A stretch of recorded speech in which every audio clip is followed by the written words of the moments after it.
Faudra attendre encore un peu avant de crier victoire contre les inondations à Saint-Raymond, car Dame Nature a été particulièrement collaboratrice ce printemps. Mais il ne faut pas négliger les initiatives mises de l'avant cette année. Il y a eu l'appel amphibie, l'appel araignée, le fil chauffant, mais surtout l'injection d'eau chaude afin de créer un canal pour faciliter la circulation de l'eau. La rivière Sainte-Anne a servi carrément de laboratoire pour les chercheurs. On travaille encore là-dessus avec des chercheurs de l'Université Laval, les plus compétents au Québec en spécialistes en glace, avec des doctorats en glace dans les rivières. Là. Ça existe. Les résultats sont étonnants. Aucun débordement, aucun embâcle, toutes les glaces sont disparues comme par magie en quelques jours. On a trouvé des solutions.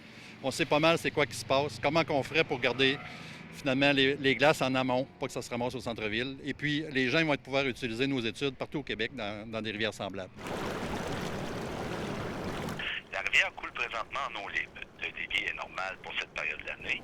Le risque d'inondation par glace est écarté.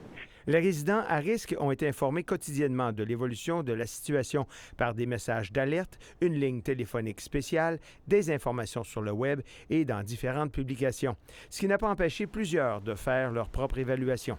Tout d'un haut, c'est pas fini de fondre dans les montagnes, tout, là, mais haut de même, là, moi ça m'énerve plus.